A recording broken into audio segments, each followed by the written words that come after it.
अस्सलाम वालेकुम फ्रेंड्स, आप सब कैसे हैं? आई होप आप सब ठीक होंगे, खैरियत से होंगे।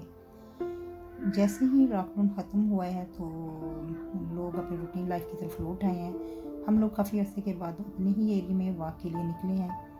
तो ये 9:30 बजे का टाइम है।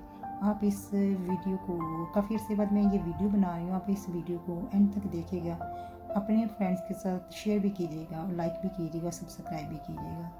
यहाँ पे 9:30 बजे का टाइम है। यहाँ पे लाइट्स जो हैं वो ओपन होनी शुरू हो गई हैं। 9:45 बजे यहाँ पे मगरिब हो जाती है। यहाँ पे जितनी भी मार्केट्स और मॉल्स हैं 9 बजे बंद हो जाते हैं, मॉर्निंग में 7 बजे ओपन होते हैं। और ये जर्मनी का एरिया डिसनबाग है। ये तकरीबन 20 मिनट की ड्राइव पे यहाँ से फ्रैंकफर्ट है। यहाँ पे गर्मियों का जून का एंड जा रहा है, तो यहाँ पे मोस्टली टेम्परेचर जो है 30-32 तक। यहाँ पे नाइट टाइम तो वेदर बहुत अच्छा होता है। यहाँ पे एसी का बिल्कुल इस्तेमाल नहीं होता। हम लोग तो अभी तो पंखों का भी इस्तेमाल नहीं कर रहे, लेकिन हो सकता है जुलाई और अगस्त में ये इस्तेमाल हो। यहाँ पे लोग गर्मियों में तो 9 बजे सो जाते हैं और सर्दियों में 8 बजे सो जाते हैं। तो ये यहाँ की चीज़ जो मुझे सबसे ज़्यादा अट्रैक्ट की है वो ये है कि इनका लिविंग स्टाइल जो है ना, नेचर के बहुत करीब है। यहाँ पे टाइमिंग सोने की टाइमिंग, जागने की टाइमिंग एक मसलन जल्दी सोना, जल्दी उठना। और दूसरी बात इनमें ये है कि यहाँ पे आपको हर तरफ सब्ज़ा ही सब्ज़ा नज़र आएगा। तो यहाँ फ्लावर्स कितने अच्छे लग रहे थे। फ्लावर्स की वजह से आपको पता है गर्मियों में तो वैसे भी इनकी स्मेल फ्लावर्स की बहुत अच्छी लगती है। यहाँ पे एक ओपन एरिया है। ओपन एरिया में ये है कि जहाँ जहाँ ये ओपन एरिया है वहाँ पे आपको प्लांट्स और ट्रीज नज़र आएंगे। कोई एरिया उन्होंने ऐसे नहीं छोड़ा हुआ। तो या फुटपाथ बने साइडों पे, बस जस्ट फुटपाथ रोड्स बने हुए हैं। लोग ऐसा है कि 9:30 बजे के बाद ये अपने अपने घरों को लौट रहे हैं, जो काम से आ रहे हैं वापस। तो आपको यहाँ पे लोग भी कम ही नज़र आ रहे होंगे। तो कुछ ये है कि अब यहाँ पे खामोशी छा जाएगी रात के वक्त, तो बल्कि छा चुकी है। लोग कम निकले हुए हैं। रूटीन लाइफ से लोग अभी थोड़ा सा आहिस्ता आहिस्ता रूटीन लाइफ की तरफ वापस आ रहे हैं। स्टार्टिंग में था लोगों ने इस वायरस को बिल्कुल भी वो नहीं लिया, सीरियस नहीं लिया, ना यहाँ की गवर्नमेंट ने सीरियस लिया था।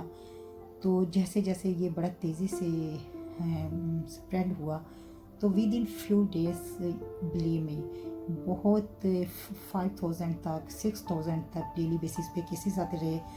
तो उस वक्त इन्होंने बहुत मसलन हैवी रिस्ट्रिक्शंस इम्पोज की। तो ये सबसे ज़्यादा इनको अवेयरनेस देनी थी लोगों को ये गाय बगाए कहते थे कि अपना इम्यून सिस्टम जो है ज़्यादा से ज़्यादा स्ट्रॉन्ग रखे, बूढ़ों को और बच्चों को कम ही घर से निकले। जो काम हम लोगों ने करना होता था, यहाँ देखेंगे कितना खूबसूरत लग रहा है, सब्जी सब्जा आपको नज़र आ रहा है।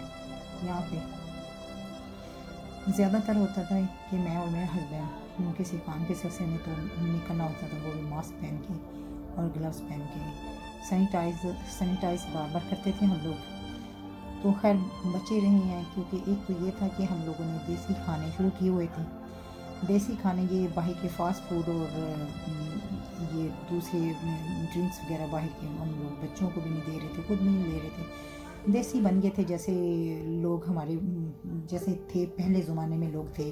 और वाकई ऐसा ही हुआ कि उनसे बड़ा फ़ायदा हुआ। कलौंजी, अदरक, लहसुन और प्याज का इस्तेमाल, सैलड का, स्पेशली विटामिन सी, फ्रूट्स का बहुत ज़्यादा इस्तेमाल हुआ। 24 घंटे हम लोग, 24 ना सही तो उनमें तकरीबन 18 घंटे हम लोग कुछ ना कुछ बना ही रहे होते। जैसे ये रोज़े स्टार्ट हुए हैं, रोज़ों में हमें होता था कि रात को हम लोग सो नहीं रहे होते थे, तो ना तो हमें नींद आती थी, फिर नमाज़ पढ़नी। बच्चे इस्लाम के बहुत करीब आ गए, बच्चे भी नमाज़ पढ़ना शुरू हो गए। तो उनको भी आहिस्ता आहिस्ता इस्लाम के बारे में बड़ा यहाँ पे रह के पता चला कि वाकई ये ऐसा होता है। खुदा की तरफ से ये अगर आई हुए, अल्लाह ताला ही बेहतर करेगा। तो खैर इन्होंने बड़ी तेज़ी से काबू पाया।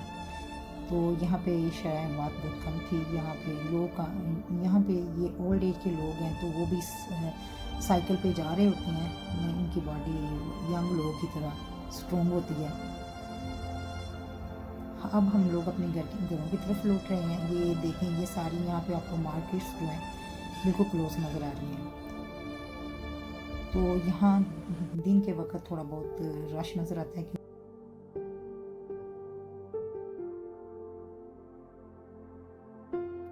अच्छा फ्रेंड्स, मैं इजाज़त चाहूँगी अब नेक्स्ट वीडियो के साथ मैं दोबारा होंगी। आप लोग अपना बहुत ख्याल रखिएगा और अब मुझे दीजिएगा इजाज़त। टिल देन, अल्लाह हाफिज़।